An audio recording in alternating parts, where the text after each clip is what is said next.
Good day. Welcome to the RSC program for the National Certificate in Wealth Management. And this little introduction is designed to give you some background as to what we're doing and how we're going to do it and what's expected of you over the next period while you're doing this course. The qualification is a national certificate. It's actually a one-year qualification, 1,360 hours of study if you know nothing. If you have existing knowledge, this will reduce. It's a level 5 program, and it is quality assured by NCTA and the QCTO. SAQA and the QCTO are two acronyms, which I think you should know a little bit more about. First of all, this is an outcomes-based education and training program, which means that it is based on outcomes which are available to you in the material online, so you are always aware of what is going to come. You will never get a surprise as to in an exam. SAQA is the South African Qualifications Authority, and they're a body which in fact controls all qualifications in this country. And my view is, if it's not accredited by SAQA, you shouldn't be doing it. The National Qualifications Framework is a framework on which all our qualifications reside, and this is a level 5 qualification. And just to put it into perspective, matric is a level 4. A degree would usually be at level 6. Your post degree or honors would usually be at 7. Your postgraduate qualifications are usually at an 8. A master's is a 9. And a 10 is a PhD. NCTA is the Insurance Sector Education and Training Authority, and RSC is registered as a training provider with them, and they are the ones that are quality assuring this on the behalf of the QCTO.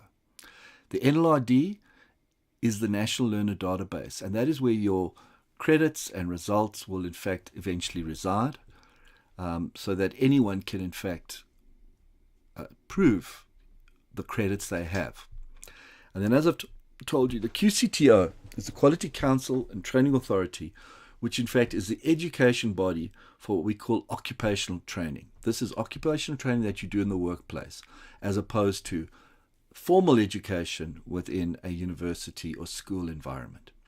The beauty of SAQA and the NQF is that you can take this qualification at level 5 and go on to do a level 6 within the formal or education system at a later stage. So there is transferability. A lot of you are here doing this to become what is called fit and proper, and I thought we'll just spend some time on that concept. Fit and proper is a concept that comes out of the FASE Act that we'll discuss a little later. And to be fit and proper, you have to be ethical. Essentially, they have methods of ensuring you're ethical, and it is, they have a code of conduct, they have rules and regulations. If you break them, you're considered not ethical and you would not be fit and proper. You then have to have the right product knowledge. In other words, the products you sell, you have to know about those. But you also have to have the knowledge of the class of business you're involved in. So if you work for a particular company, it's no good that you just know their insurance products or their investment products.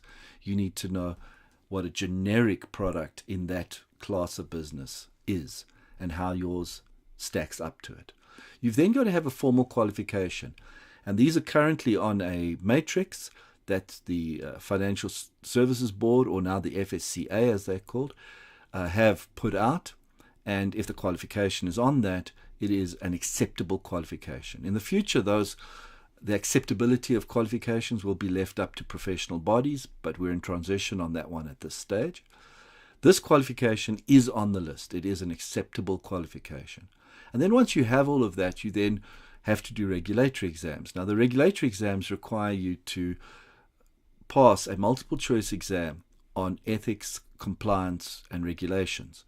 If you don't do that within 2 years of coming into the industry, you are no longer fit and proper and you will be debarred.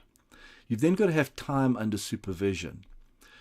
Most of the financial advice people that we deal with would have to do 2 years. Some people can do a little less and some people a little more, but it's usually a 2-year period under supervision, which is the minimum term. The maximum term is 6 years. If you operate under supervision for 5 years plus 1, which is the 6 years, then you're considered no longer fit and proper and you would be debarred. And once you are fit and proper, that doesn't stop your education, because you have to do what's called continuing professional development. And again, most of the people that we deal with as financial advisors would normally have to do about 17 credits every year on a 3-year cycle. Let me tell you something about our blended learning approach. RSC does a blended learning process where we blend recognition of prior learning, self-study. Self-study means reading, research on the internet and public domain, like magazines and books, research in-house within your company, facilitated and computer-supported training and learning, opportunity to develop knowledge, and then application of practical skills and knowledge, and then application in the workplace. The program you're going to do is in 3 skills programs, and the first skills program would start off with Class of Business, where we provide you generic product knowledge for the life insurance, savings, and private pensions area. This will give you the basic skills and knowledge that when we talk about the various products, you have an understanding of them. Obviously, if you've been in the industry for some time, you may have this knowledge already, and you could then not have to spend a long time studying this class of business, but you would just do the assessment to show that you have the knowledge. Then we would move into the actual skills program 1, which we call the environment. This is the regulatory and the economic and current affairs environment that we work in. And the first thing we do in this module is take you through research and writing skills so you can do assignments and formal reports. And this is a twofold thing. One is to be able to do the assignments for this program and do them correctly.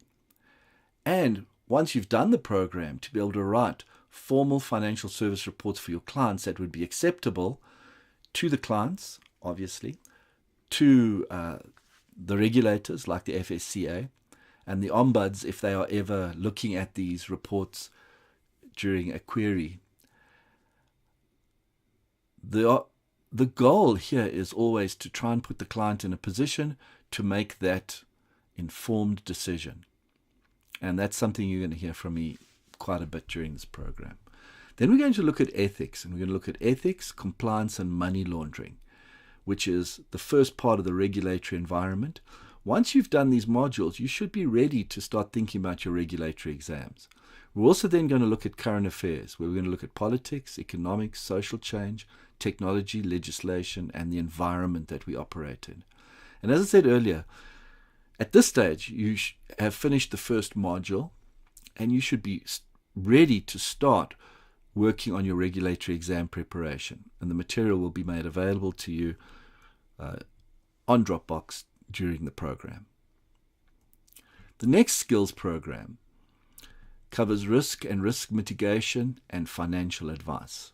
We're going to look at scenario planning, analyzing risk, how to recognize a trend in risk, how to forecast from these trends, risk specifically in financial services, and the different methods we can use to reduce or mitigate risk.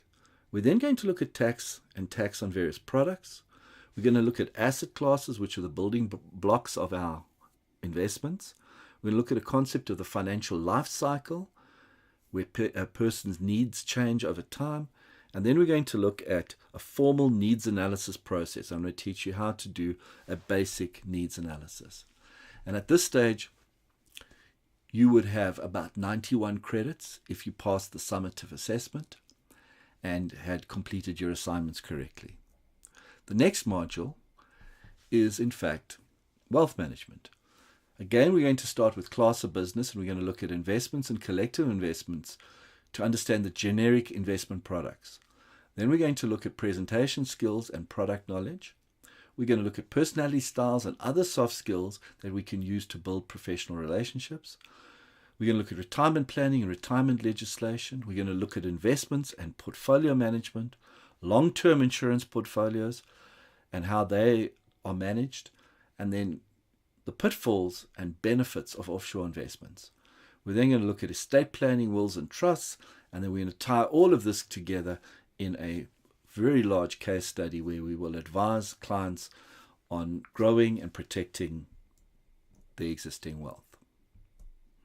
In more detail, the first skills program, Environment and Current Affairs, or SP Wealth Management 5001, starts with, as I said, written communication. Present an informed argument on a current issue in a business sector.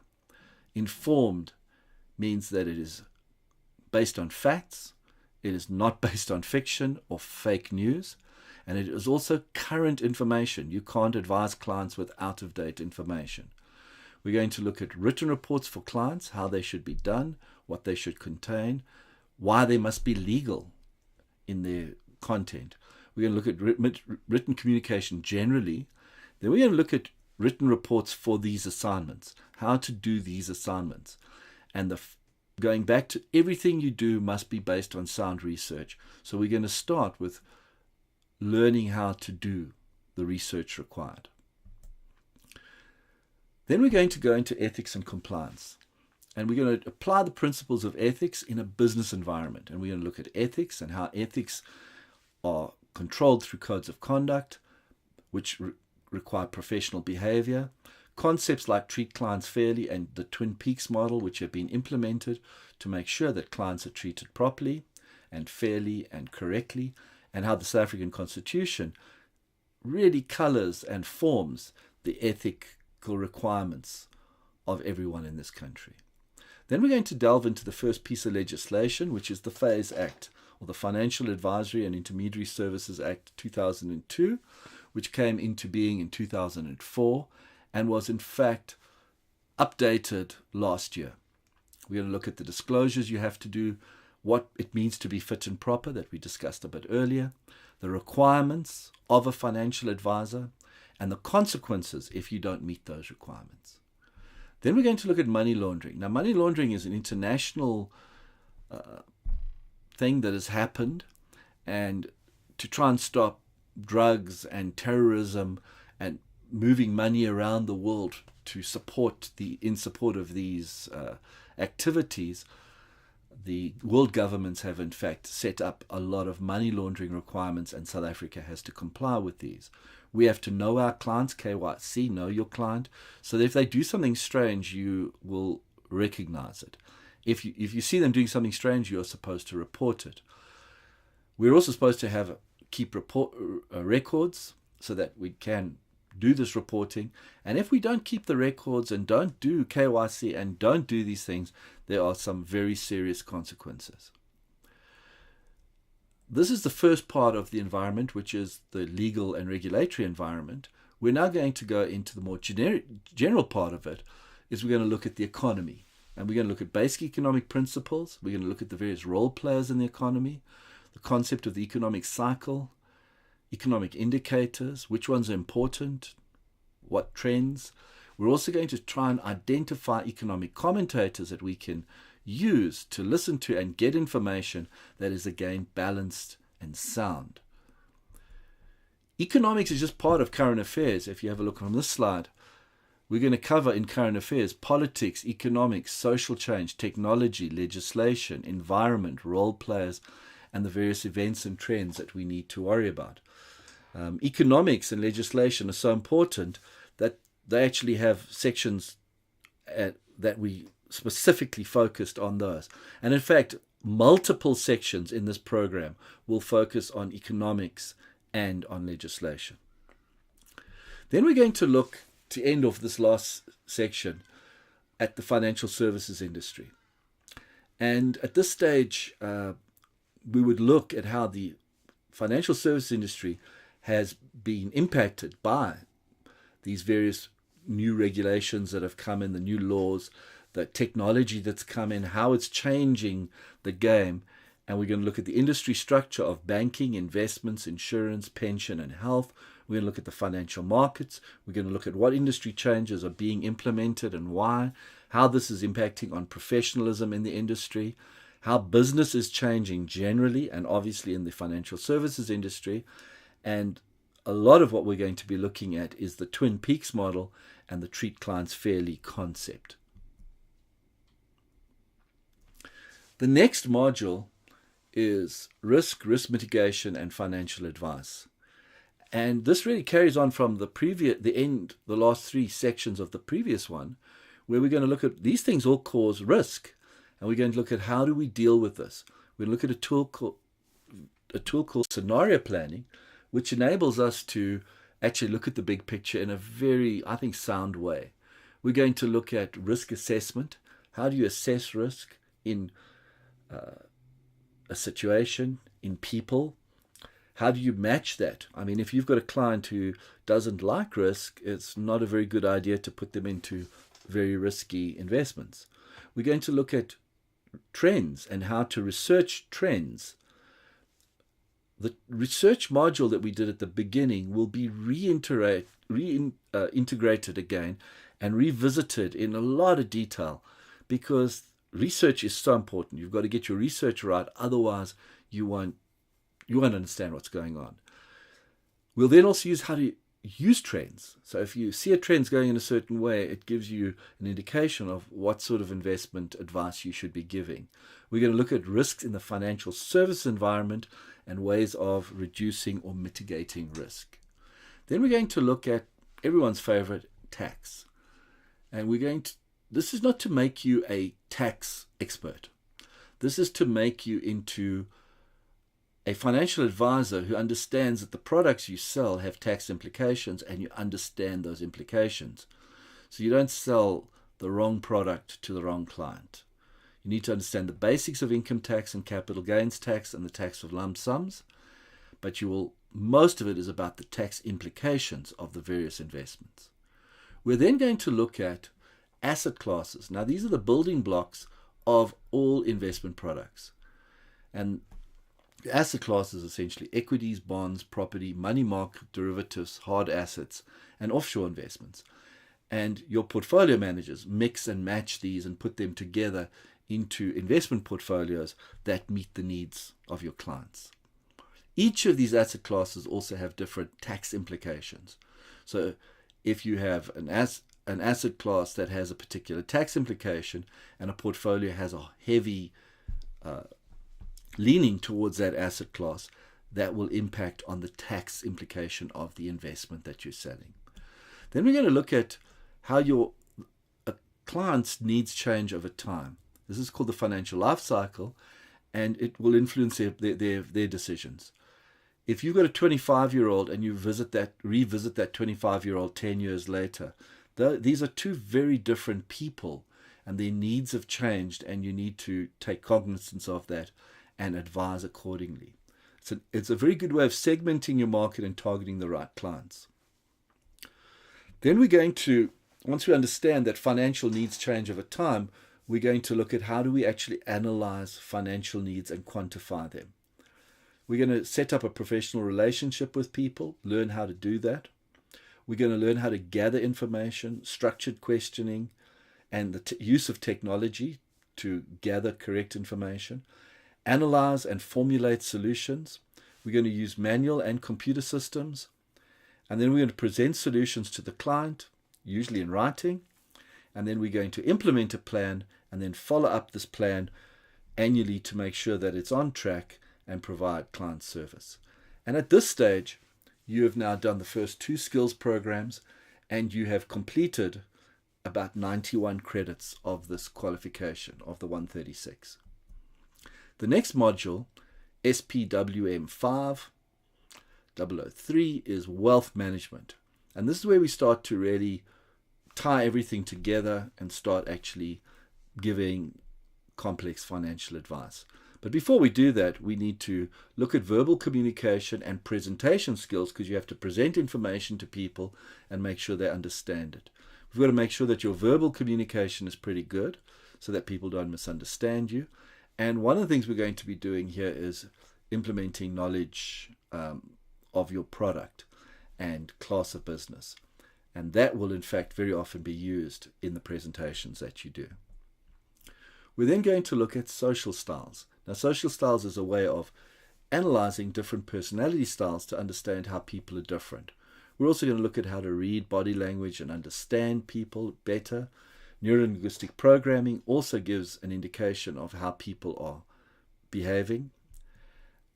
We're going to look at concepts like transactional analysis and power dressing an image and how you project an image and the power of active listening. Now we're ready to get into the nitty-gritty of financial planning and financial advice. I'm going to start with retirement planning. And we're going to look at retirement and other retirement products like pensions, providence, and unit trusts. We're going to look at planning for retirement, in other words, retiring at some future date.